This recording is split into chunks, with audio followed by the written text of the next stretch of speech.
welcome to a football podcast with myself, Christian Jack, and Stephen Caldwell. Today we chat about Manchester United versus Arsenal, refs, Liverpool and City stay on pace, some more refs, Jose Mourinho and Real Madrid, refereeing, Claudio Ranieri and Roma, Whitecaps, Champions League, VAR, refs, and more refs. It's getting to that time. What is going on? What is in the water? You know what? I was just texting with Howard Webb about some of the things that are happening in MLS today. So was I, actually. Is that right? There you go. Great guy, and asking on my opinion on some things, and we were texting back and forward last night with that Whitecaps, Real Salt Lake game, which we're going to get to, but a lot of controversy this weekend, wasn't there? Oh my goodness. All over the place. Well, let's get into it. Let's start with the big game in the Premier League. Arsenal to defeat Manchester United by 2-0. And of course, just like every other game we're probably going to talk about, a bit of a controversial moment in this match as well, with a penalty for Arsenal in the second half. In the end, though, I thought that the best team won. Yes. Did you? Absolutely. Yeah. I thought they were the best team quite comfortably, and because Manchester United were dangerous on the counter-attack especially, you know, it sort of made everyone's judgment a little clouded in my opinion, because I thought Arsenal were the better team. They had the better shape, the better enthusiasm and commitment to the game, and the better quality. Yeah, I agree. And, I have to say, Unai Emery, I read some things about him over the last 3 weeks where people started using the word stale, stagnating. And I thought that was actually maybe a little bit harsh, but also if that was the case, I think Arsenal fans would have been like, that's all right. We're all right out the limelight at the moment, lads, because let everybody else talk about the sexy upstarts and Spurs, and let everybody else talk about all the other teams. No one was really talking about Arsenal. They were obviously knocked out in the FA Cup by the aforementioned Manchester United. The Europa League doesn't get a lot of pub in terms of English media anyway, so people don't really want to talk about that too much until the later stages. And I know that they lost 3-1 in France in the first leg, and here they come a little bit now, and all of a sudden they're in the top four. All of a sudden they've not got another game against the top six opposition. All of a sudden the pressure's on a little bit. But as we said last week, we were impressed with them against Tottenham, and again here we go again. I think it's only the third time. Sorry, 3 times this season now they've beaten a top 6 team at home, and that's the first time since 2008. And I have to give Emery a tremendous amount of credit, because he wanted the best players he could possibly get on that pitch at that time. Yeah. And he worked the tactics out around that, and he had difference makers and game changers. Absolutely. I was very surprised to see the lineup that he went with, KJ, with, the 3 guys up top, Aubameyang, Lacazette and Mesut Ozil. It was bold. And at the start of the game, before a ball was kicked, I was thinking, well, this, could really backfire on him, the way Manchester United have been playing. But fortune favours the brave, doesn't it? And I think in this instance, especially at home, the crowd was sensational. They were just right in the game from the first minute. They could see that their team was given maximum effort. And so I think they were buoyed by that, and by their performance, and by that positive selection. Yeah, I want to talk a little bit more about positivity around Arsenal, because look, they've still got problems, and they need to recruit better, and they need to get their away form far more consistent. But the home atmosphere you talk about is relevant. We saw it against Tottenham, particularly where it really lifted them at the beginning of December, where they won that game 4-2, and I thought they were very comfortably with the better team that day. We've seen it now in a couple of big games where you've really felt like they've been in the game, and I thought that they were in the game again. And that's one of the criticisms that the ending of the Wenger era had, was that it didn't feel like a big game when they had it. And I think a lot of that time was maybe the fans just felt like they were going to lose these games. Yeah. Now United, say what you want about them, they're a different team than they were at the beginning of the season, but it's obviously you're going to get up for beating this team and to become the first team to beat Ole Gunnar Solskjaer. But they were at it right away, and look, the atmosphere was great. It was getting dark. It was raining. It was all the elements that you want to have a proper atmosphere. But that just felt like it a little bit for me. It felt that they were back in the big time, and I know they're not going to win the league, but it felt like they were legitimizing themselves again as a top club that can go out there and win a big game, and I thought that was very important. Yeah, I agree with you. I think under Arsene Wenger, there were times, especially in the end, where Arsenal looked like a team who were not motivated, not ready for the challenge, the physical challenge and the mental challenge of playing at the highest level. And under Emery, that's not been the case, has it? Very few occasions. Yes, there's deficiencies, you're right. They need, better players in certain areas, especially the way he's playing. I'm sure being an Arsenal fan, your heart's in your mouth sometimes, watching the way that they defend, how vulnerable they are with the limited ability they have, especially in defensive areas. But it's exciting to watch, and they're up for it, and they're ready. And He's got two gems up top. I want to speak about them a little bit. Aubameyang and Lacazette. Terrific. I think Lacazette's had a wonderful season. I'm glad you brought him up. He was on my rundown. I had to talk about him today. He's been brilliant, KJ, and he was brilliant yet again. And they've been very unselfish. They look like they have a real personal relationship, and they clearly have a relationship on the park. And so when they're asked to do a different role, they accept it. There's no sulking. There's no moods. They get on with it. Aubameyang's played wide on several occasions. He's still pitching in with, a vast number of goals. And today Lacazette played like that, sort of double number 10 with Ozil. Smart tactical move, and he did his job absolutely brilliantly well. And the partnership they have, and the double threat that they provide, they caused Manchester United absolute nightmares in the first half, didn't they? They did. We haven't spoken about it since we just started the show, and I was driving here, thinking about like how I was going to phrase it. And I was going to say to you, I wanted to talk about a specific Arsenal player that I think remember improved leaps and bounds. Yeah. And I was wondering who you might think that would be. Right. It's clearly obvious. Yeah. It's Lacazette. Yeah. He's starting 11 of the last 13 games now. Remember before that, he was in and out periphery on the periphery, certainly in Wenger's last year as well. Never really got the confidence. And this is the player they spent, 50 million on. There's no question about it. That's just who he is. He's better with Aubameyang. I think there's a really difficult time when you're defending against them that, they really gave the opposition centre-backs different things to think of tactically, the way you said with Ozil. We'll get to the big moments in a minute. I think the other one who I felt like has had a very big game again, which is important, is the goalkeeper. Yeah. And I think we credit him last week with some big saves in the North London derby. And I thought today, again, particularly the save on Lukaku, when Lukaku tries to round him after he bullies the two defenders out the way. Fantastic save. That was a brilliant save. And look, Leno is going to have some mistakes. We always felt that he's got that in him. But these back-to-back matches against formidable opponents where he's performed very well will do a lot in terms of the benefit of the doubt when he does have those mistakes to come. Yeah, he'll make mistakes. These modern day goalkeepers make mistakes because they're part of the game. They're part of the 11. They're no longer standing back there in their 18-yard box or even their 6-yard box back in the day and scared to come out, scared to move. They're on the ball numerous times. They're as much an important playmaker in the back there as anybody else. Leno's one of the guys. We've always been respectful of that and his ability to pass the ball and to make bold decisions. There was one when he came out in Lukaku. His position was terrific. Looked like Lukaku was going to be in. There he was, mopped it up, played a lovely ball down the line. Don't know if you remember it. And they were almost on the attack. I think whoever it was, the Arsenal player, didn't quite control it, but and he made saves. And you're right in saying that because it's something that we've been critical of, his ability to make big saves at big times. He did it today and I thought he was terrific. And I feel like he's growing in an Arsenal goalkeeper shirt as well. A number of players are just taking their game on to other levels under Emery. And I believe that once Unai Emery gets the right people in the right positions, that this will be a pretty formidable team because I love the way that they play as well. Maitland-Niles was terrific on the right-hand side. Yeah. A guy you love, KJ. You've been on him right from the start. Yeah. We saw him play years ago now, wasn't it? FA Cup, Southampton, FA Cup. He was brilliant. Can play midfield. He's a modern day right back. Can pretty much play anywhere. I know he's not quite chose England yet, or you might know better than me, but I feel like he's still in between. But there looks like there's going to be a battle on there for years if he keeps up this consistency with Trent Alexander-Arnold for the right back slot because they're both so comfortable in the ball. Could go on and on. Ramsey's leadership, I don't know what you think, but I thought it was terrific. He signed for another club. Yeah, it'd be easy for him to be thinking about going to Turin and joining Juventus, but I think there's a real change in his confidence. I think this guy's took great belief in the fact that he's going to one of the biggest clubs in the world, and he's still so professional that he's going out there in an Arsenal shirt and he's giving his absolute best. I thought he was brilliant as well in the middle of the park, disciplined at the right times. Of course we know he can get forward, but he was playing in a 2 today and he had to show some real experience. Well, they won that battle in midfield, didn't they? Absolutely, clearly won that battle. Yeah. They won the tactical battle as well. Yeah. I don't know what you think, but there's the layers that they had to their team, so Lacazette and Ozil playing as the number 10s was genius. Manchester United, again, were defensive, got everyone behind the ball, and it caused massive problems because when they got everyone behind the ball, I thought they were okay, but then they got too deep. And then when they asked Lukaku and Rashford to press, it then created gaps because Matic and Fred didn't know when to step, when to go in. Pogba was predominantly off the left in the first half, and so there was real problems because there was space between their lines.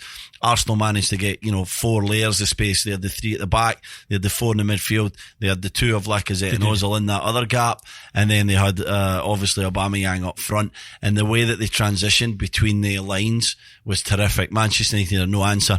When they tried to step onto it, they were a bit too late. They played through them far too easily, and then the only other option they had a lot of times was just to get 11 behind the ball. So they completely dominated the possession as well. Emery won the tactical battle hands down. Yeah, no question. You mentioned Pogba off the left, also off the pace at least for the first 30 minutes. For the first 45 minutes, I don't think the United were anywhere near at the races. In the end, they probably had a decent and overall performance. They certainly created more chances than I felt that they did in midweek in Paris. But that's football. The big game, the big moments, the big chances fell to Arsenal. Arsenal took them. By the way, the pressure's on them now. This is no messing around. You're in the top 4. You can get into the Champions League. They haven't won. The only team they beat away from home since the beginning of December is Huddersfield. So this is a concern. Their away form has been very, very poor in the Premier League, but their remaining games are Wolves away, Newcastle at home, Everton away, Watford away, Palace at home, Leicester away, Brighton at home, and Burnley away. Very, very winnable matches there. They're not going to win them all, but what an opportunity they've got.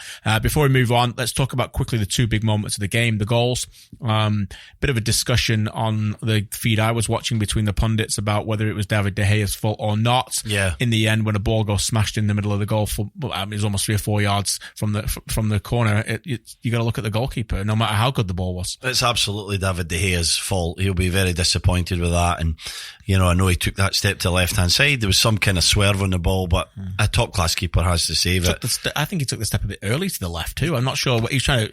He almost read the ball wrong. He went early to the left and then late to the right. Never even went to the right in the end, did he? So it was so strange. A goalkeeper of his agility and reaction time, it was so weird that he just got caught rooted, once you took that left step and the ball just kind of went in, like you said, nowhere near inside the post. It was, in the middle of the goal or the side of the goal. And so it was awful goalkeeping from him.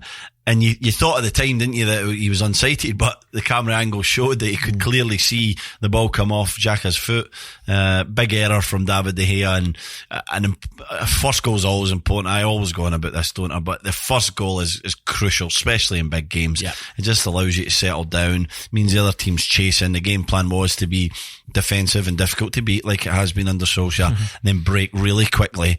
And once you lose the first goal, you have to change, you have to come out. Played into Arsenal's hands. And United haven't lost that first goal very often. Yeah. That's the other thing to talk about. Solid defensively. The second piece of the big moment of the game was the penalty. Yeah. John Moss was the referee, and he adjudged that Fred, was guilty of the foul on Lacazette.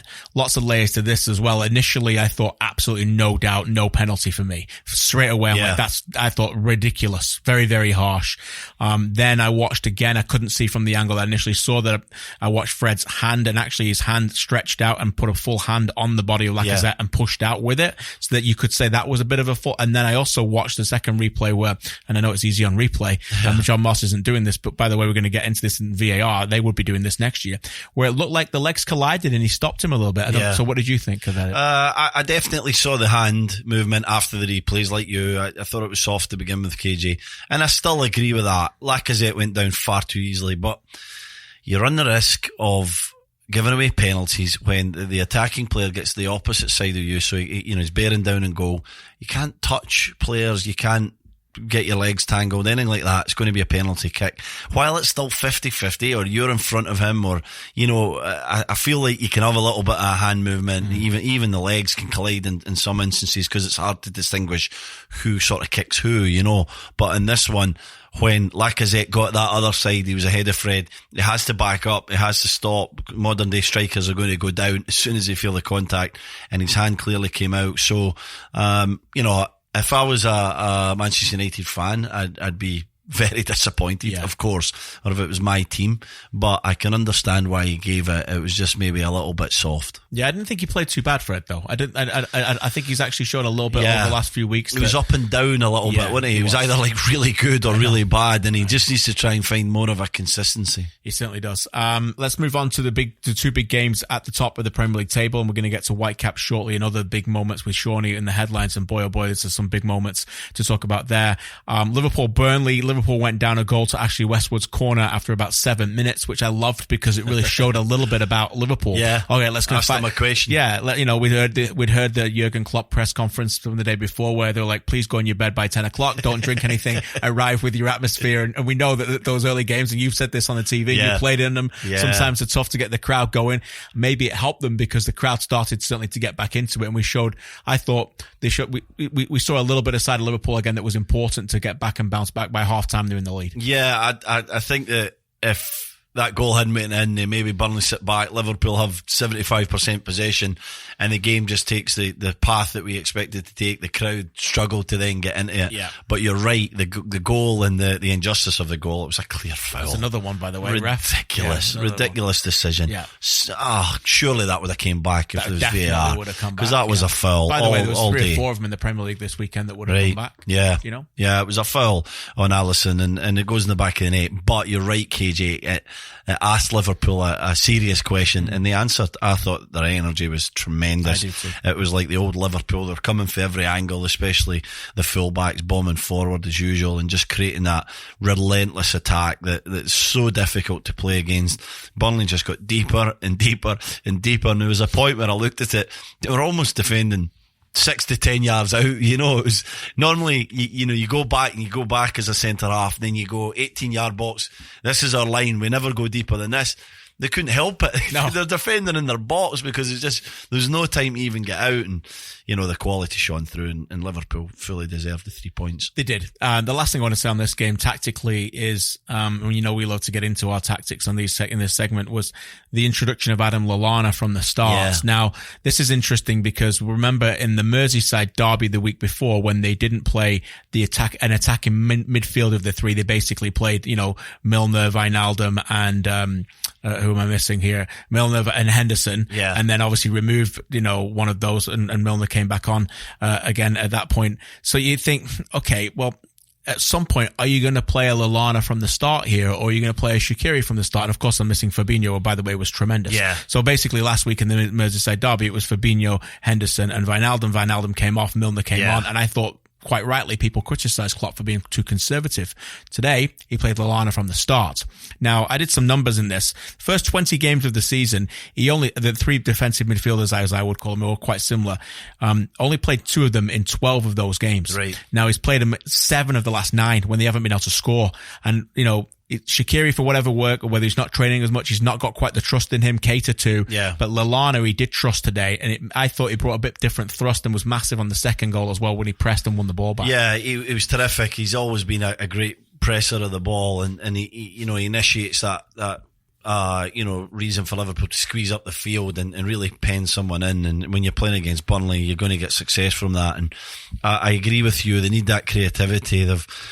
I think Jurgen Klopp's picked the guys because of their character. He wants to get them in the team. I understand that. As the pressure builds, you really want guys you can truly rely on mentally, as well as ability, but mentally it's what you go for, and it means that they miss that little bit of quality. Lallana was in today. I don't expect Lallana or Shaqiri not to be in now when it comes to a home game for sure, KJ. I think they need that creativity, so there'll always be Lallana or Shaqiri or somebody a bit more creative in the team to provide that ability that he did today. It was a great game. It was nice to see him back. It's been a long time for Lallana before we saw that guy who was playing for England and really playing some great football. His injuries and lack of training, lack of form has been a bit of an issue, and I felt sort of sorry for him, especially almost 2 full years, really. Yeah, and it was a Champions League last year where he came on and he was way off the pace. I worried then if he'd ever get back to top level football, and I'm not suggesting he's back there after one good game against Burnley, but it was the signs of the old Lallana, and I'm pleased for him. He's a guy I've played against in the past when he was a lot younger, when he was at Southampton, and always a wonderful talent. took his career to another level, and then the injuries derailed him. I hope he gets back there because he's a player that I really like. Just the fourth start of the season for Lallana. By the way, Liverpool have equalled the club's best record after 30 matches of any top flight season. 22 wins, 7 draws, 1 loss. That was back in 1987-88. That year they won the title by 9 points. They're not going to win the title by 9 points this year because of Manchester City. Manchester City beat Watford 3-1 the day before. So a little bit of a message sent to Liverpool saying, okay, now it's 4 points, even though they had the game in hand. Liverpool kind of answered that early on Sunday morning, but City did send the message with Raheem Sterling helping them all the way. In the end, the only topic, unfortunately, of the game was the controversial moment of the first goal, which was, quite frankly, utterly bizarre in every facet of the game. And again, we're talking about refs, which is unfortunate. But it's just one of those, we, as I find it, educated viewers of the game. You played the game for years. I've covered the game for years. We're watching it. And I'm sure we're not watching it together, but we're doing what we're doing right now, where we're just shaking our head in utter bemusement at the scenes. And like, how can, what have other people got? Yeah. Well, they got no chance of understanding this, Stevie. It's ridiculous. It was a ridiculous decision. And I always try and get in the mind of a referee or another player or why they make decisions. And I just don't get this one at all. It's ridiculous. Clearly offside.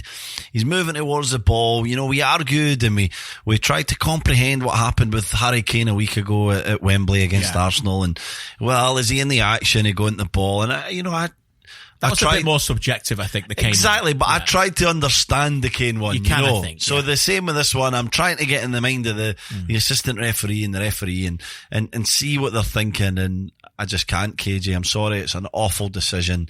He's offside. He goes towards the ball. Yes, there's the bit of the deflection that comes off Sterling, but this has to be offside. We have to be more clear with this offside rule. Let me tell you, when, a guy who played for 18 years through a lot of the kind of transition of the offside rule, it became more and more difficult to defend, more and more complicated. Now it's another level, you just try to squeeze up a line. You're asking your defenders to be, in a nice shape and make it difficult for forwards, make them work hard to get onside to then try and make their fantastic runs. And most forwards have better agility and pace and quality than a defender. They already have a clear advantage. Exactly, and now we're giving them even more advantage. And I can see why Watford were really angry, because up until that moment, it was tough for City, wasn't it? They were defending really well, no space to play through, everybody was behind the ball, but I'm not saying they wouldn't have found an answer, but it was a tough game. It was looking like it was going to be one moment might decide it, and unfortunately it was an official that gave them that moment. Yeah, and I wanted to quickly, before we move on to the Whitecaps, ask you about that, because this wasn't goal 2 or goal 3. Yeah. It's goal 1. And as a mental aspect of that as a player, what does that do to you? I'm sure you've been in games in the past where you just know this, and I think we're fair in saying this, and we've been fair to referees. It's just flat out clear injustice. Yeah. Okay? Rules are placed in for a reason. We said this last week to try and put the level playing field on both sides. Mm-hmm. And this was in complete injustice to the match. Okay? We're not going to go as far as saying it was like Cheetorito with him diving in the box. We're not going to go that far. He completely flat out cheated. Yeah. But this was, in a way, if you're Watford, I'm sure that's, you're doing it. You're thinking, hang on a minute, we're playing like the billionaires here. Yeah. We're doing whatever we can. You know what I mean? And then you're just gifting them a goal. Yeah. At that point, I'm sure, even though you're high level sportsman, motivated and trained, but you're going to get flat on, It's the mentality of playing in that kind of performance where, it's all about defending. It's all about concentration, staying with your runners, everyone being compact. You've worked on it all week. You're playing against a team that are better in talent and quality than you. So, that first goal's going to be vital. Yeah. You hope you get it and you've got even more to kind of hold on to and bunker in. But as soon as that first goal goes in, you get a bit deflated. You have to change the game plan. You have to come out a little bit. And when that first goal comes because of an injustice, of a referee's decision, an official decision that's completely wrong, it's hard to shake it. People will say, they get paid millions of pounds to be professional and get on with it. But it is hard to shake it. They're emotional guys. That's why they're so good. They feel what's happening within the shape of the game and within the stadium and the atmosphere within the stadium. They could feel that anxiety. They were doing their job. They were so buoyed by that. and then it just sort of ended because of that moment. They lost concentration, and their error was losing the concentration for the second, because then the game was completely beyond them. Completely was. 8 games to go. Manchester City 74 points, Liverpool 73. Manchester City have a plus 58 goal difference, Liverpool plus 51. So effectively almost a 2-point lead with 8 to go. Watch this space. We'll be covering it for the next 8 weeks or so. Before we get on to Shawnee's headlines, Whitecaps lose in Salt Lake City to more controversial decisions. In fact, this might have been the worst one of all. An absolutely deplorable decision from the start by Drew Fisher, the Canadian referee, has to be said. Got it completely wrong. Yeah. And then, okay, well, that's fine. Refs get things wrong all the time. It's a difficult thing to referee. One of the most difficult sports to referee in the world. So we're going to place this thing called VAR in, right? And then when the ref gets it wrong, it's amazing because they go to the screen and they can say, ref, you got that wrong. And we're going to make sure the decision gets... Oh, wait, it's a pen. Yeah, thank goodness for VAR. Oh, VAR's let us down as well. Yeah, come on. Awful decision, wasn't it? Awful decision by 2 officials, Yeah. 1 on the pitch. Let's be honest, we're fair to these guys a lot. 1 on the pitch, completely bad decision. And then 1 in his VAR room looking at it. And it's again a very, very bad decision by him. Whitecaps in the end were robbed. Yeah, they were robbed, and they didn't play too bad at all. The Whitecaps, there was some really promising signs from the performance, and Bohm was terrific. But it's just, I really felt for Jake Nerwinski because he was having that tremendous half last week against Minnesota. He made a bad decision. He got caught, and gave away a Stonewall penalty. And then, on Saturday against Real Salt Lake, it was more the referee, and then the video assisted referee let him down because that was not a penalty. I'm sure it's the kind of thing, if you give away a penalty, you go to bed that night, you start dreaming about giving more penalties. Yeah, even when they're not actual penalties.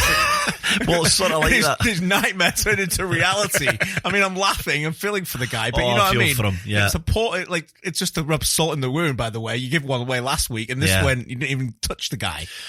It was awful. It was, he caught the ground, he was going down it. I think, maybe I'm going to give Baird the benefit of the doubt. Maybe he was going down because he caught the ground, but he was going down. I'm not convinced it was a dive. I think he might have kicked he kicked the floor and then he was going down, and then there was contact. The controversy was, and we looked at this a lot of times, Luke and I were doing the broadcast for TSN, and we saw there may have been the contact, and it was even hard to be sure if there was contact at that moment.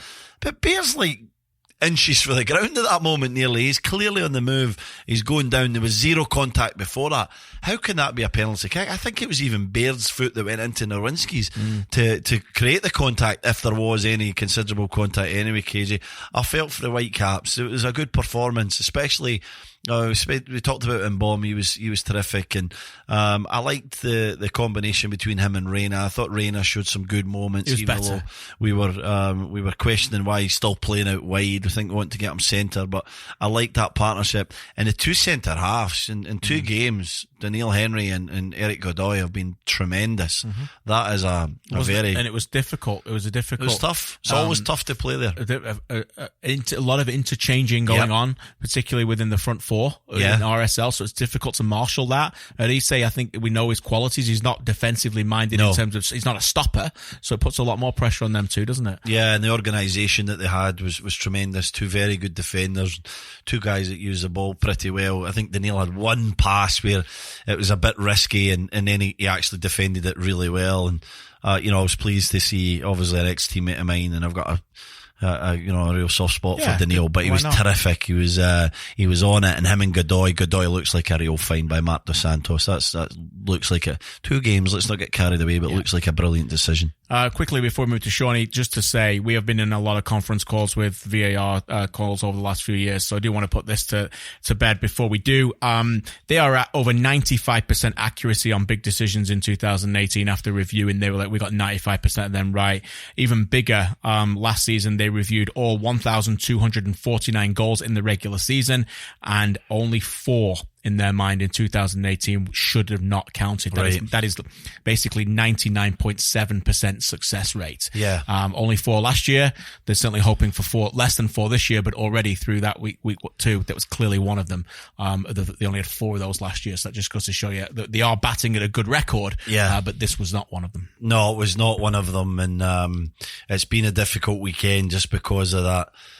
inconsistency. When you go to the VAR, you just expect it to be right, and when you've got two people getting it wrong, it just increases the controversy, doesn't it? And we thought that VAR was going to come in to end controversy, and I have to say, with some of them, I feel like we've been talking about it all week, especially the handballs in the box and stuff. And I saw a handball in the KC and Philadelphia Union game on Kansas City on Sunday, and it was a great decision. I never saw it with my eye, and the hand was clearly up in an awkward area. I think it was Sinovic, and the penalty was given. Chris Pencil went to the thing, so it works, but when it doesn't work, it's really frustrating. And in fairness, when you talk about numbers like that, it's doing more good than bad, KJ. Yeah, it doesn't mean the process is wrong. It just means the people who are operating it need a bit more training, maybe.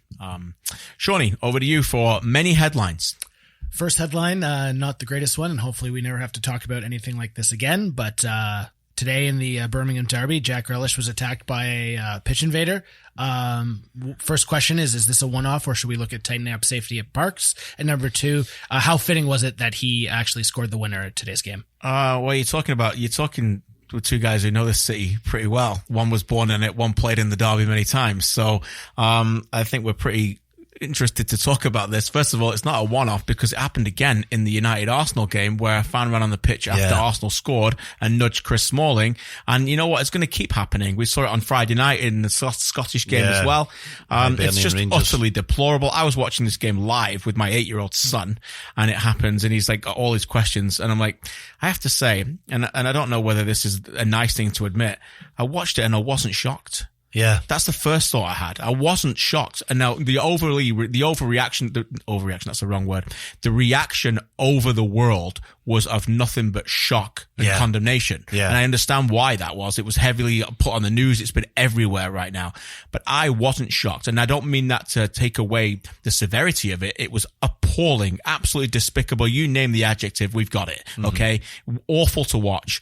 But I don't know if it's because I know the derby. I don't know if it's, I know a lot of people in that stand on both sides, blue, claret and blue. Yeah. But I wasn't shocked. This is the same kind of derby that when Peter Enkelman messed up in 2002, guy ran on the field and didn't even touch him, and mimicked him in front of his face and got put in prison for 4 months. Yeah. So enjoy prison for this clown because that's where you're going, mate. Just your thoughts on it. Yeah, he should be going to prison, and I think the punishment has to be as severe as that so that these clowns, numpties, I think that's what Gary Neville called them. That's the word. It's disgusting, and they're coming onto the field, they're touching these players. I mean, Grealish sort of got caught and he fell to the ground. Smalling never even reacted. The temperament of these guys just to take that and know they shouldn't react and then not react is just incredible. Yeah, because you'd nut them, wouldn't you? Exactly, you'd chase them and just get them to the ground, and 3 or 4 of your mates would come on. I know that some Villa guys went in towards to help Grealish. It was horrible. It was, to try to punch a player like that was terrible. It's a passionate derby. St Andrews is one of the best stadiums I've ever played at in my life, KJ. It's terrific when it's full like that and the atmosphere's rocking. Honestly, it's one of the best places to be. But if it spills over and it starts to be like that, that's not good. That's not good for the game. That's not good for a brilliant football club like Birmingham City. It's not good for one of the best derbies in English football, the Midlands derby between Villa and Birmingham City. And the punishment has to be severe. You talked about the jail time for the guy with Enkelman. Same here. Yeah. Jail time, severe jail time. For him, but what does that, but sorry to interrupt you, but what about anything else though? Can we make it even more severe? There's got to be some kind of deterrent here that stops people from doing it. Well, we don't want the fences back, do we? No, do we? No. And that's not going to happen. Well, but you do bring it up to say that you and I have been in games where there was fences. Yeah. So this is now we are in a privileged society to live in an area where we can go to games where you can almost touch these people. Yeah. By the way, this complete and utter hooligan was clapped off. Cheered off by thousands of cretins in the stands. Yeah. Just utterly deplorable. And I know the hatred's there. Yeah. I know. You don't need to tell me. I lived it. Okay. My family, I know it. Okay. I'm on one side of it. Yeah. I know the hatred. But that is just deplorable. My point being, I think that there's a severe punishment coming here. Mm-hmm. I don't know where it's coming, but I think it's coming, and I wouldn't be surprised if it's games behind closed doors or whatever. I'm serious because I think that you cannot. The prison thing is isolated because he'll go to prison, but I don't think the next person who does it in 2, 3, 4, 5 years will think about, I can't do that because that guy went to prison. Right, yeah. The bigger thing is, am I going to cost my club something? Right. You know what I'm saying? Yeah. You know where I'm going here? Yeah, because I know where you're going. Cannot be seen to.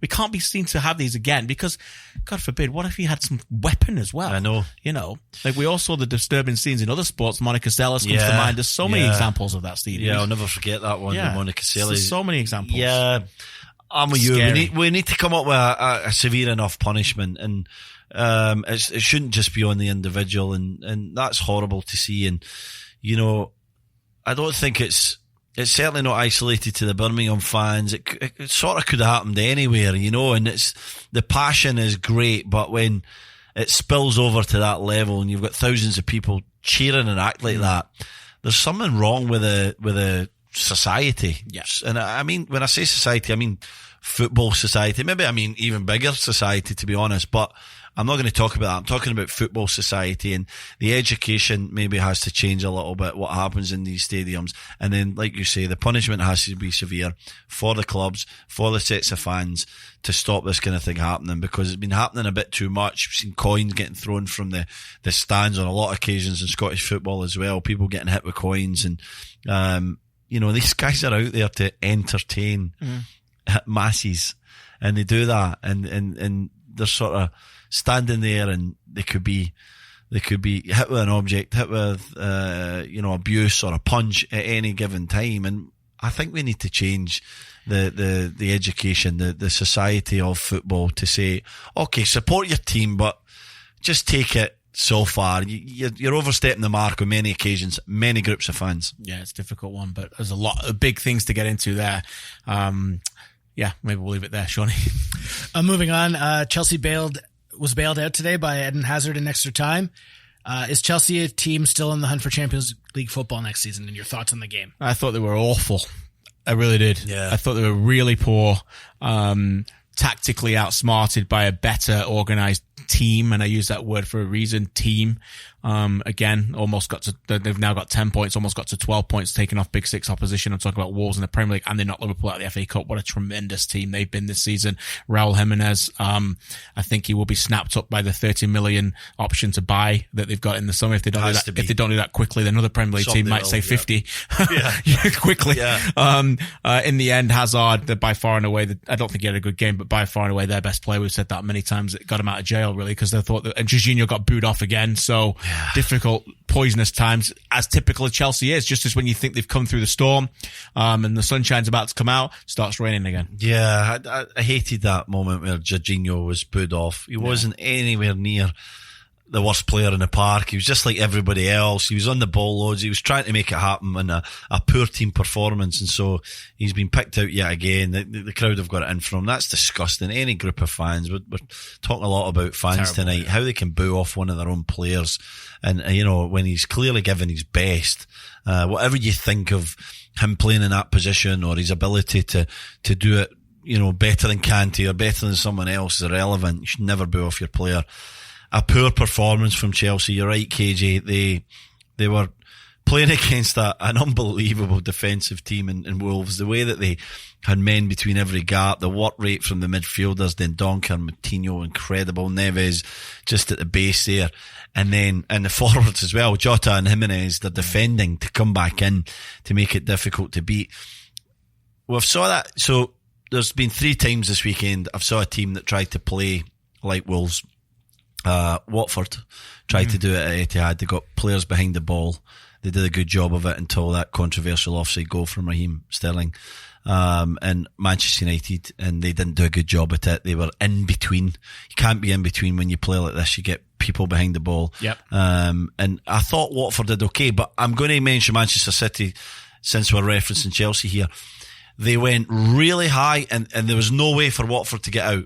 Their shape was just tremendous. It was coached to perfection. They know teams are going to play like that against them. And so they're right in the forwards. There's nowhere to go. There's only a long ball. It's a chase. Ederson's right up. They win the ball back. The same thing starts again. Chelsea was a complete team. team, coach to do that, how they, positional play, pen people in, much that we've seen from Pep teams in the past. Bayern Munich were terrific at it. Manchester City are the best team in England at it. They just get in great areas and they make it difficult for you to get out. And Chelsea did none of that, KJ. They were wide open. As soon as the ball came out, the goal was an example of that from Jimenez, where he gets the ball far too easy. Luis is too deep. Rudiger's too deep. Lovely little, couple of 1-2s between Jota and Jimenez, and it's in the back of the net. And so it's one thing not having the ideas to break down that team. It's another thing leaving yourself vulnerable and wide open when you're doing it. And so big problems there. A team that was really poor on the afternoon. I still think they're in the hunt. Yeah, they have to be. They've got a game in hand. Yeah, they have. And if they win it, they're up there. But we said it on the show, we said it on TSN, we don't know what we're going to get. No. It's the worst thing. I've said this to you in the past when I was a player. I'd rather have a team of 5 out of 10s and know what I was going to get than some 8s or 9s. I don't need to mention names, or 3 or 4s. Yeah. And I'd wake up in the morning for some teams I played for and go, oh, what team's going to turn up today? Right. Might be 5-star team, might be a 1-star team. Yeah. And I played for other teams. It was pretty basic and pretty simple, not really a lot of talent and quality, but I knew what I was going to get. Chelsea are in that area, aren't they? Some of the performances that they've had been great, but other ones have been absolutely awful. Big issue for Sarri. Moving over to Spain, Sergio Ramos reportedly had it out with Madrid president Florentino Perez, saying he wants him to buy him out. Is this really how it ends for Ramos and Madrid? Well, of course he wants. I mean, it's hardly a great threat, is it? Buy me out. Give me 40 million and I'll go to someone else for another 20 million. Just rip up my contract and I'll walk away from all the money. Buy me out and I'll leave big bad Sergio with his big threats. Look, does it end this way? I'll be surprised. I think, by the way, they won 4-1. They had a bit of a shocker today in the first half. They ended up winning 4-1 away from home. Cause it's been that kind of week for them, 4-1 away from home. But in the end, I think unless some other club like Juventus or Inter Milan or somebody comes in and offers a ridiculous amount of money for him, and then I think he's probably going to stay. Yeah, I wouldn't be surprised if he stays. He's been here that long. He's having a tough year. He really is. His defending's been pretty average at times, and so I can see Madrid maybe trying to move him on, and there's no loyalty in football at this point. It's irrelevant. He's 10-15 years of service and the trophies he's brought them. When they're done with him, they'll be shotting him around. They'll be trying to get rid of him. KJ's bang on. Serie A, Inter Milan, AC Milan. These kind of guys are probably going to be in the hunt for Sergio Ramos, but I'm sure he wants bought out and then another nice, lovely contract, Shawnee. Speaking of loyalty, earlier this week, German national team manager Joachim Löw told veteran players Hummels, Boateng, and Muller that they're no longer needed for the German squad. Is this a smart move to turn the page for the German national team, or do these players still have legs? Well, Shawnee, it makes you a top producer because we never talk about this really, but I'm glad you put this in because I am fascinated by this story. I am, because it's really unprecedented in the international football game over the last 20 years. And these players are not 35. They're 29 and 30. Yeah. But these players have not been good for him. In the last 2 tournaments. Yeah. They've not been great for their club over the last 18 to 24 months, but it's international football, and what they're playing at right now, they may be playing at a very high level the next international window or the window after that. Yeah. So I understand why he's made the decision to, as a manager, and bear with me here psychologically, if you make a decision to look at that player and think, I'm not sure about you anymore, I would imagine, and what leaders always say is that's it. Time's gone. Yeah. Time's up. You can't look at that player and go, maybe you'll be there for me, maybe you won't. Particularly, it's a lot easier to do that when you're losing. And they've come off an unprecedented, they've been terrible under Joachim Löw. This has been their worst run over him. Obviously relegated the Nations League, disastrous in the World Cup group. So, his quotes were quite interesting, how he said, now I want the young players to flourish, and I'm paraphrasing, but he almost made it as if that the presence of these 3, even out of the squad but available for selection, would have hindered the players in it. Yeah. And that again comes back to leadership. So look, Thomas Muller took to social media and did a 2.5-minute video where he said the game's not over, and he's clearly thinking, okay, good luck in the Euros, mate. You can get sacked. I'll be back in the World Cup. That's what he's thinking. Yeah, and he should be. But he should be thinking as that. a player. But let's be honest, this is not just about character, and they know about characters, and they've obviously questioned some of the characters. They've not been playing very well for him, and that's another reason here. It's unprecedented and bold or crazy for Jogi Löw to basically retire these 3 World Cup winners. I know. He's retiring players. Normally when you've played international football at any level for any number of years, you make that decision. And obviously the coach has a decision to make whether he selects you or not. But to retire 3 World Cup winners is bold. You know, and you've hit the nail on the head, KJ. We're not talking about 35 to 40-year-old guys. We're talking about guys that careers could come back. Playing for Bayern Munich. They're playing for Bayern Munich. Yeah. Muller's 30 years old, I think. I might be wrong. I think he's 30. And yeah, he's having a tough time. He's had a tough time in a German shirt. He's having a tough time in a Bayern Munich shirt. But who's to say that his career, he gets a move, he goes somewhere else, revitalises it. Hummels is the same for me. But I would have retired Boateng after that game in the World Cup against Sweden, where he got sent off. It was absolutely awful. Yeah. You know, so I kind of get Boateng, but Hummels and Muller, very bold decision. Now, I love it in a sense because he's saying, done with the old, in with the new, we're going to be fresh. You're right, get rid of the massive aura and shadow of these 3 guys. Just deal with the controversy for a week or 2, and that's it. It'll never come up. Every squad I pick, when I don't pick these 3 guys, it would come up until I'd made it clear that they're never going to get selected again. But we'll see how this one ends, because to me, Muller might have the last laugh here, because if Jogi Löw and his form with the German national team continues, he'll be sacked pretty soon, and Muller might be back. Final point on this is that it is bold, but it's also gutsy as well, and I love it because in one aspect, because if they struggle in the European qualifiers, he's going to get sacked, and he knows that now. And if they struggle prior to that with these guys still in it, he would have gone, these guys need to go. I'm going to get rid of them. And he's not hiding behind him anymore. No. It's his last saloon, and he knows that. And by the way, they could struggle. So, you know, they got a pretty comfortable group, but at least he's now placing himself right there at the forefront and going, this is it. It's about me now. I'm going to show to you I can build this team back up, and I don't need these players or their bad form to be the excuse why we didn't get there. The round of 16 finishes up midweek. Which 4 teams advanced to the quarterfinals? Wow. Man City. Yep, City. Atletico Madrid. Bayern Munich. And Barcelona.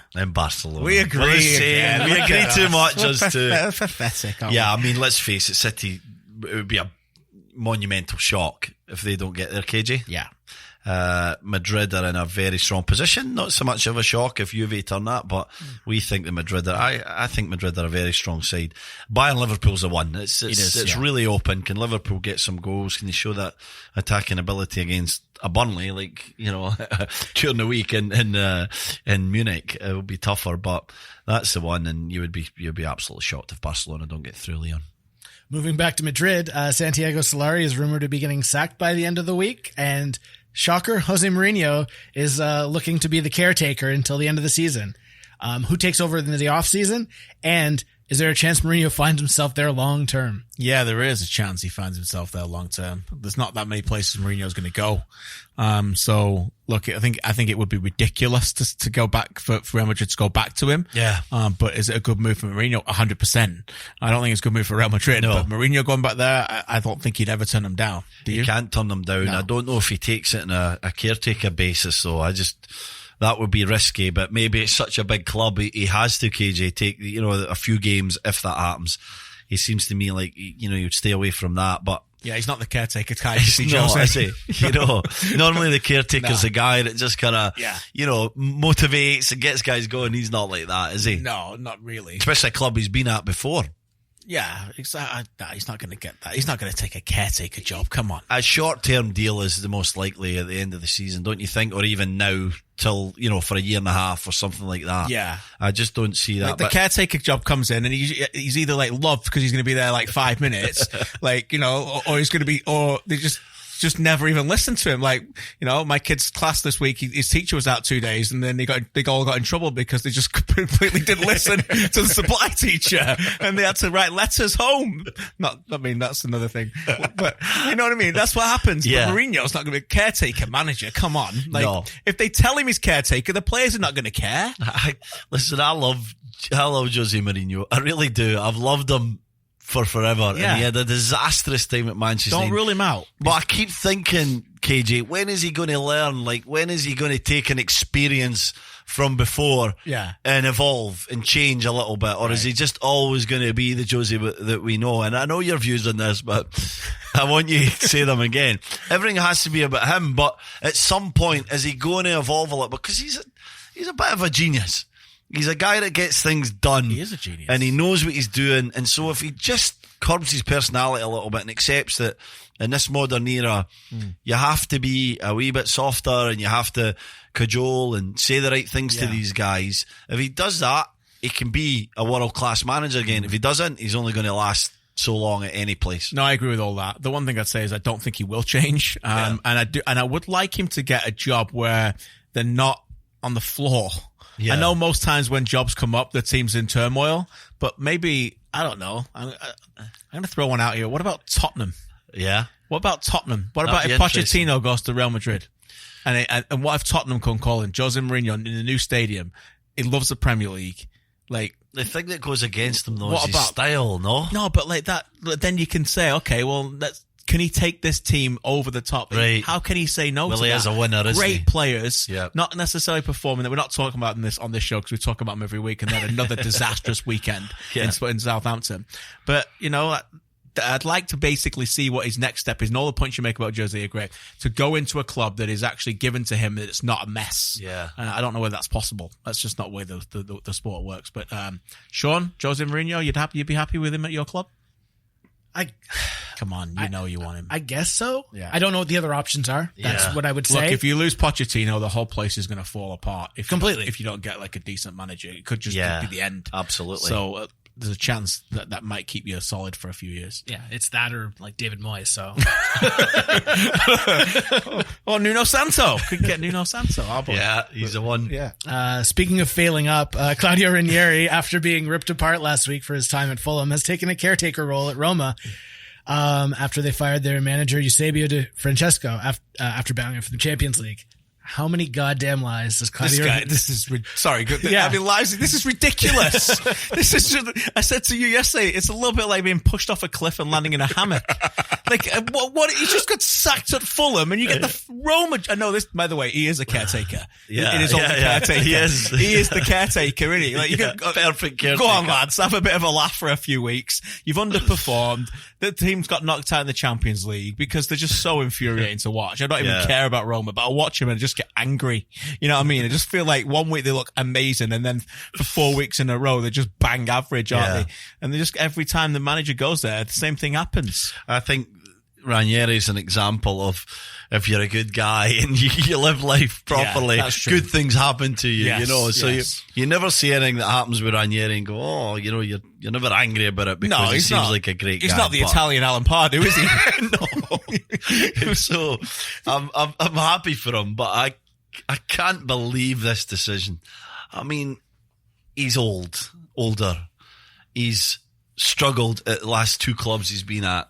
He's had his miracle moment at Leicester, and now he's getting a club of the size of Roma in the state that they're in, needing, redeveloped and redone, and they've given it to, you're right, it is caretaker. We don't expect it to be past the summer, but even in that short-term basis, it's a surprise. Well, there's a lot of ancient ruins in Rome, so they've just added another one. A couple hometown sort of notes before we move on. Arcadio Marcuse reports that Remi Garde may be in line for Lyon next season. If this was to happen, how much of a setback would it be for the Impact? I think it would be a big setback. Now I say this in clarifying that I haven't watched in full their game against Houston because Well, I couldn't. I just can't watch it. I wasn't able to watch it yet, but I will be watching it when the app that has it will allow me to watch it after 48 hours. I'll watch it in full, as I did the week prior, where I thought they were absolutely brilliant, albeit against a very abject San Jose team. Diallo is a player, by the way. Their centre-back, big fan of him. You and I were messaging each other back all week about him. And I think Remi Garde is just starting to bring his real identity to the club.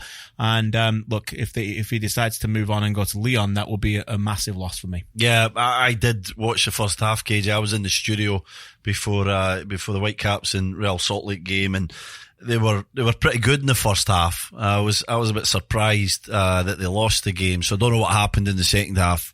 We'll get there. Great goal as well. But I've seen the goals. Yeah, he's got some. Yeah, the reply goal, the equaliser from Rodriguez. That was it was a fantastic strike right into the top corner, and it was a great goal from Tyder, a player that's really blossomed under Remi Garde, as most people have. Jallo was brilliant in the back line there, passing the ball. And so he's got something really good going, and it would be an enormous loss to the Montreal Impact this moment, because I expect progression all the years that Remi Garde's there, and they're onto something really good this year. They're, in my opinion, one of the best teams in the early stages of the season that I've seen in the East. I agree. And I think my opinion is that the West's going to be stronger this year than the East. The West has some really good teams. The East might be a little bit weaker, in my opinion, with some of the transition with some teams. And so it gives a team the continuity of Remi Garde and the Montreal Impact to really blossom and get in a strong position. So hopefully, for the sake of MLS and the sake of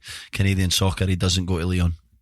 Forge FC announced Soccer Unites Hamilton, which allows fans to sign up for a lottery to win tickets free of charge.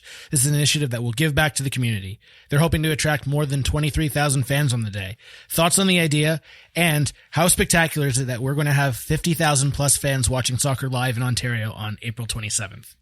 Asterisk on 50,000. Yeah, with the TFC game, right? Because they play Portland Correct. the same day. Yeah. So 2 games in the same area. Yeah. I have absolutely no problem with this. You know, I love it. I've seen people criticize it. I think it's a good idea by Hamilton / obviously Canadian Premier League involved in the decision. I understand that the business side of things of this. I understand when you run a business, there is a value to the ticket that you're trying to provide.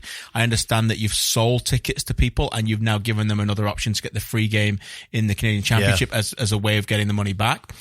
It's clear they're not. Look, if we were talking here about this in June and they were doing this for game 8 and they've already done it for game 5 and game 3 and game 1, I'd be like, this is a concern, mate. Yeah, big time. It's the first game. You want the atmosphere to be spectacular. You want to attract people to come there. You don't want the ability to buy a $10 or $15 ticket for it to be a deterrent. It's the $10 or $15 tickets that you're going to buy. You're going to make it's worthless compared to the amount of value that you can get by getting people in there to learn the game, learn the sport, learn the league, and get behind the region. I think it's a complete win-win all the whole way. You've hit the nail on the head, KJ. This is the inaugural game of the Canadian Premier League, and it's a celebration of soccer, a national league in the country of Canada. That's what this is about.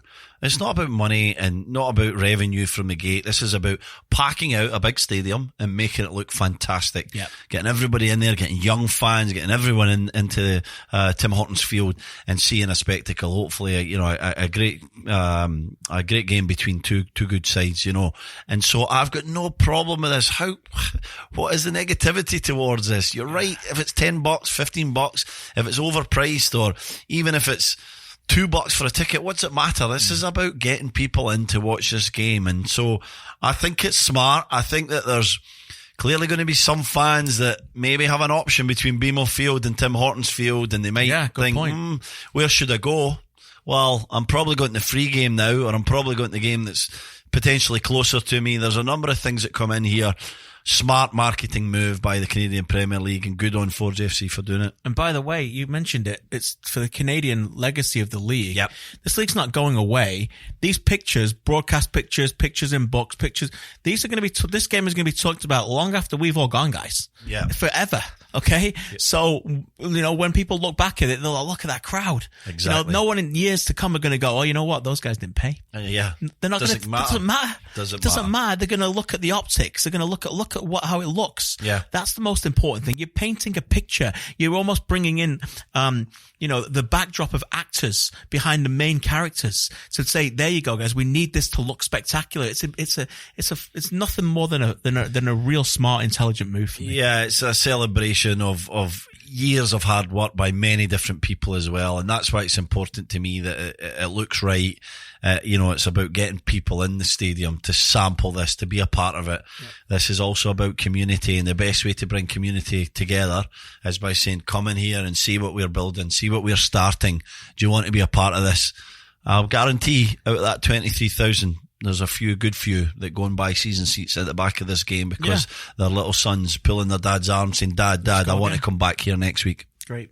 Moving on to the mailbag. So let's move on to Ask AFP. First and foremost, thanks for all your questions.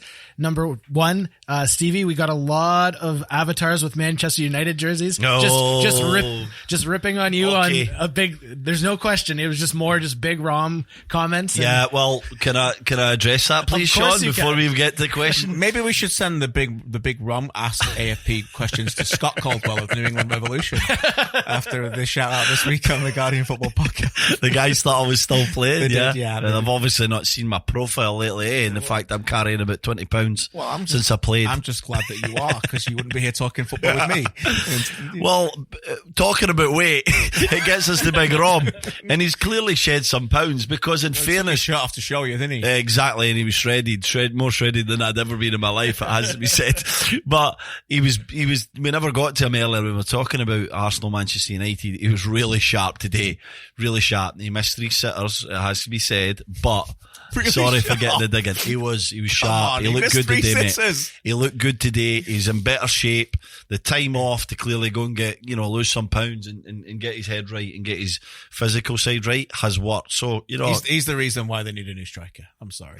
And today was a prime example of it. You're going to get the Man U avatars now. Bring it. I'm trying to this is what you do. Friends protect friends. They stand in the way and they unite together. We're in this together now. Look, he missed the golden opportunity when they're 0-0 to win the game. And again, his record against top 6 teams is woeful. It's absolutely terrible. So look, United will be shopping for a better striker, but you're right.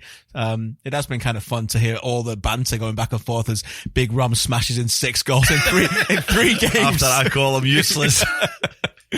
Anyway, let's get to Shawnee's segment. Moving on, Andrew Saunders asked for your thoughts on the Newcastle Everton match this weekend. Well, refs. We haven't talked about refs in the show, have we? Another shocker for the referees and the officials. We did the game.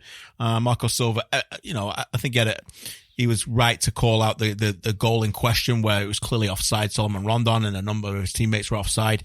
We can talk about that if we want, or we can talk about the fact that the underbelly of Everton is really genuinely concerning. Up 2-0 and dominating through 45 minutes at St James's Park, playing a team that doesn't score goals or very rarely score goals. Second in the last in the Premier League last weekend before Huddersfield, are the only team below them in goals scored. Playing against a team that hadn't come back since 2003 to win a game in the Premier League by 2 goals down. And then they go and perform like that in the second half. And I thought the body language when they conceded the goal to allow them to get back into it at 2-1 signified to me that Everton have got some very good individual players, as we said on the TV, but collectively massive problems. Yeah, no strength, no leadership within that team. And it's really worrying because when you look at the goals that they conceded, they were just awful. That first goal that was really important from Rondon was just terrible defensively, and they're coming off the back of a really good defensive performance against Liverpool. And so again, there's issues through consistency, problems there with Everton. You don't know what you're going to get. You wake up every day, you're an Everton fan, a Saturday morning, don't know what team's going to turn up today, and that's a horrible place to be in, and I'm sure it's causing... They've got some 9 out of 10s and 4 out of 3 out of 10s. Exactly. That's your point. It's back to that point, KJ. You rather that consistency and a guy you know is going to give you 6 or 7, and you can potentially replace with another guy that's going to give you 8 every single game. That's what you build your team on. You have that base there of players that you know what you're going to get, and don't know what I'm going to get from Everton at the moment. At 1 minute it's really great, it looks brilliant, like the first half. tremendous performance everywhere.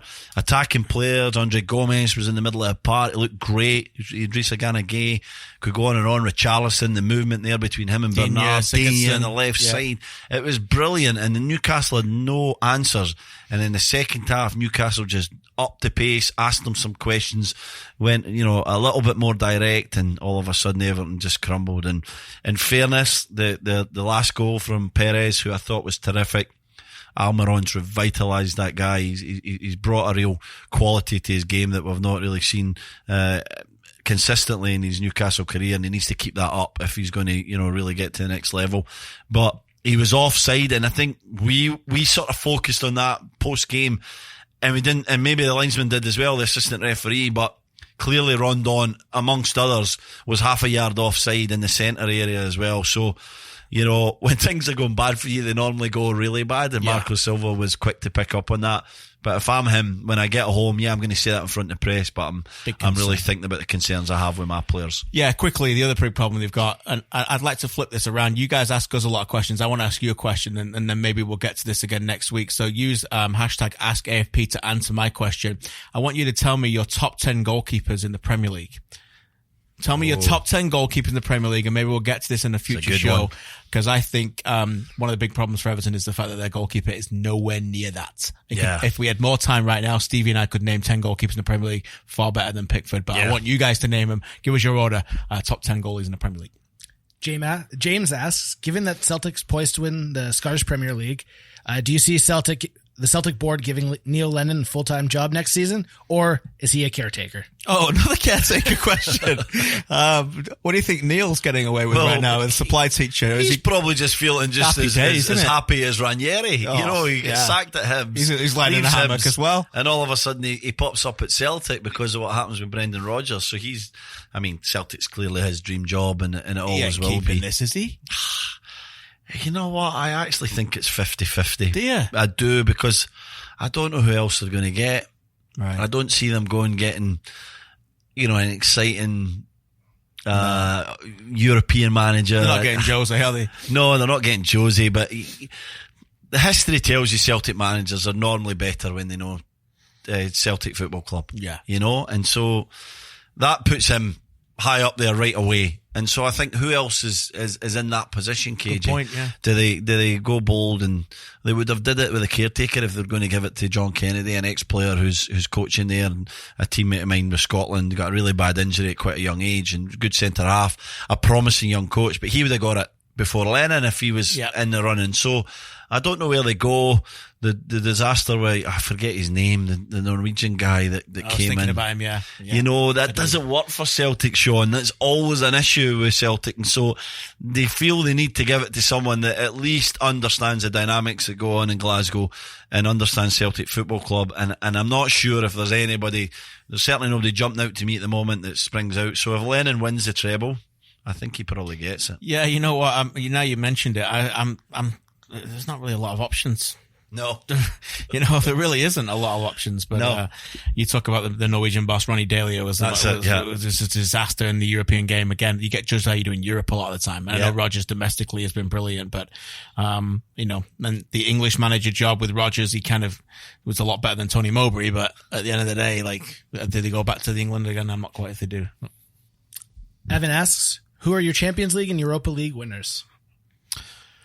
Oh, wow. I picked Atletico Madrid to win the Champions League in my Champions League preview show that I did for Sirius. I like your shout, KJ. They're looking strong. And they play at home and I just think that maybe it's just meant to be. I'm just being a bit of a romantic. I think nothing's meant to be, is it, in sport, really? No, but it's funny when you get that, when you feel like it is, you get that extra little few percent from a team as good as Atletico Madrid. I just look at the era and I just feel like they deserve one. They certainly deserved one when they lost to Real Madrid twice, but I just feel like they deserve it, and I'm not sure if they're going to get it, but it's wide open. So I'll stick with that. That pick right now. What about you? Yeah, I like your pick, KJ, and I wasn't on them at the start. I wasn't anywhere near it, and I just think things are falling into place for them. And if they get through Juventus after that tremendous first leg win, they're going to have some confidence. I want to see Manchester City play Barcelona at some point of this. I'd like it to be in 2 legs. Yeah, that'd be great. So, I feel like if it comes in the quarters or the semi, whoever wins that, and I don't know who's going to win it. It's literally a toss of a coin. It'll be decided by, a few big moments, and whoever wins that is going to be very, very confident in the favourites, in my opinion. But I would like to see Atletico Madrid get a win. Simeone would be, how long would he celebrate that? It would be unbelievable, wouldn't it? And Europa League? What do you want to think about the Europa League? I feel like Napoli could win it. Yeah. They could win it, but then there's a lot of teams like that I'm not sure whether they've really got enough to just get it over the hump. Like Napoli, they've got some deficiencies, big games sometimes. Yeah. Chelsea, not quite sure about them. Sevilla thumped a team in La Liga again today. I can't remember they're playing 5-2 or something, wasn't it? But they conceded 2 goals to Prague in the first leg. Inter Milan, I'm not sure whether they're good enough to try and win the whole thing. Yeah. So it's I don't know. Real got a big win in St. Petersburg. They're up 3-1 after the first leg. So that's pretty open as well. I mean, we talked a couple of shows ago about the desperation of maybe Arsenal or Chelsea, and it seems like it might be Chelsea. So I'd maybe make them favourites, but then we just said that we don't know what Chelsea's going to wake up in the morning, so it's hard to say they're going to get through a Europa League campaign that just gets stronger and stronger as we get closer to the final. There's some decent teams in it, so it's a hard one to go for that, but maybe I'll just put for Chelsea. Nathan asks, what moves does PSG have to do to win the Champions League? Oh my goodness. What moves did PSG have to do to win the Champions League? There's a lot of things they need to do, no? They have to get rid of a number of players, and they have to let Thomas Tuchel build a team and the personality he wants. They're acquiring too many players in such a random way. Right. And no disrespect, a lot of them are fantastic players, but I don't see, a kind of a sort of personality of the squad as they bring in these guys. Yeah. I just see random guys coming from all over Europe and just kind of putting them in because they're quality and they play some games, and they have a big squad, so guys are in and out in certain areas, and I don't love that. I think that they need to regroup in the summer, clearly, and I think that it should be Thomas Tuchel's team. There's a lot I like about him. I would get rid of Thiago Silva. I'd get rid of Verratti. Would you? Yep. Rabiot's going to go. Yeah, he's gone anyway. And I'd probably get rid of Neymar. Right. What an outrageous thing to say, but I just think that this is more about the personality and the kind of work rate and togetherness of this team at the moment, and Neymar just causes too many problems, and he probably want to go anyway, so you're going to have a player that half wants to be there. Just get rid of him. Show that nobody's above the club and the team. They've built such amazing excitement around the brand of PSG. Now it's about showing people we're here to win. We are true winners. To do that, they're going to have to bring in true winners, and so that to me is going to be crucial. Koulibaly, I think, might end up there. Right, yeah. Stop signing players that you want to put on a billboard and put ones on the field that might win you matches. Like, go get Matthias de Ligt for 25 for how much money? Good shout. Yeah, go get him and play him in the defense for 15 years. Yep. Might be a good idea to do that. By the way, they're basically like the Washington Nationals of the Champions League. Got to keep signing all these great players, and you just have these massive issues every time they get to big games. So interesting to watch. But yeah, and the Champions League draw, by the way, we'll get to that in the next couple of weeks. That's going to be fun as well in the quarters. DJ asks, obviously MLS teams, scouting networks have monetary limits. What extent do regional agencies have in MLS, and how do non-North American players get to Major League Soccer? It's a great question. That's a great question. A really great question. I wish we had more time to answer it. In fact, we could maybe talk about this in one of the quieter days and get an agent on at some point. Let's go through his question here. They do have money limits, although it's extended a lot more than it used to be. The scouting limits are a lot more there than they used to spend. What extent or role influence do regional agencies have in MLS? I think a very strong one. And a lot of the times that also comes down to just teams relying on them to scout as well. They lean on agents a lot. And sometimes if it works, they keep going back until it really doesn't. So, how do non-North American players get to MLS? Well, that's your answer. That's agents. Yeah, it's through relationships with individual agents that general managers and heads of recruitment have in certain areas of the world. And to me, that's just a bit too random. I don't love that. I mean, you're an agent, KJ. I call you up. You're going to send me your 3 or 4 players that you want to push on to get somewhere. And so how does that make sense? How's that a department that's about, having an idea of a region? Now, it takes a lot of money to have an idea in every region of the world. South America, even Central America is coming into fruition big now time, with some of the players. We saw Independiente with 3 or 4 players that I'd love to see in MLS. And then you have Europe, you have Asia. So it's impossible to have a scouting department in every area. But if you're going to an individual agent, then you're basically getting his opinion. He's giving you his players or something that benefits him. So, you've got to come up with a system and a department that is capable of selecting an area of the world and doing some real due diligence in the players within that region. So, I take Atlanta for an example. They've clearly targeted veteran MLS players in the first 2 years and exciting development players from South America that are costing a little bit of money but have huge upside if they do well. Almiron in question, Barco less so, but the same objective was to bring in this guy who was really exciting and try and play him for a few years and then move him on and have the next one ready. And I like that because they've went, okay, that's the model. They've got a clear model, whereas other teams, and we don't need to say who they are a bit like PSG in their own little MLS kingdom. They're just too random. They don't know what they're trying to do. There's no clear identity to the area of the world that they're trying to select and trying to put these players together. And I think that makes it really hit or miss. And with the money getting a little bit better through targeted allocation money, it means that you can get some quite costly misses as well. It can, and I'm glad you brought that up quickly because I think this is a really, really important time for Major League Soccer. It is clearly in growth mode. And it is at a time now where players are desperate to play there. And I use that word desperate for a reason. Speaking to many people, that particularly South Americans are now seeing it as a destination to go to MLS, to go on, be above and beyond, and maybe even to Europe, a pathway to Europe, because they're seeing that Europe now recognizes MLS and they respect it a little bit more as a pathway to go there. They're getting the opportunity to get more money than they do in South America. The lifestyle they feel like is better. And so when you've got more and more people calling you and wanting you, then you should make sure that you've got you make sure you've got the better choice, not just take whoever calls you. And it is actually easier now than it ever been to make bigger mistakes. So you better get it right. Last questions. Lucas Pincari asks, KJ, who's your pick for Indy Car in 2019? Lucas, I love you, mate. I watched the first race today from St. Petersburg. Joseph Newgarden of Penske won the first race. Newgarden. Yeah, big win for Joseph. Great to have it back. I'll take Alexander Rossi to win the title in 2019. But as usual, the wonderful series of IndyCar, very competitive with 6 or 7 or 8 racers who can really win the championship and 10 to 15 who can win every week. I want my favourite, Shawnee, before we go on, Scott Dixon. He's my man, isn't he? He is your man. He's won it 5 times. I watched 2 races a year. Never defended probably it. Really 1 race a year, the Indy 500. Yeah. And he was in that bad crash and he walked away like, honestly, it was like he had just, dented the front bumper of his car. You should have seen this crash. This guy is amazing. He's unbelievable. His focus, his dedication, his quality to driving. Come on, Dixon. By the way, he got out of the car today. It was 2 hours, 30 minutes of a race and street circuit. They haven't had a race for 5.5 months, and his water bottle broke and he had no water. Oh my goodness. Yeah. And this guy does triathlons and he was toast at the end of it. So yeah. Shows you how physical it is. Oh yeah, it really does.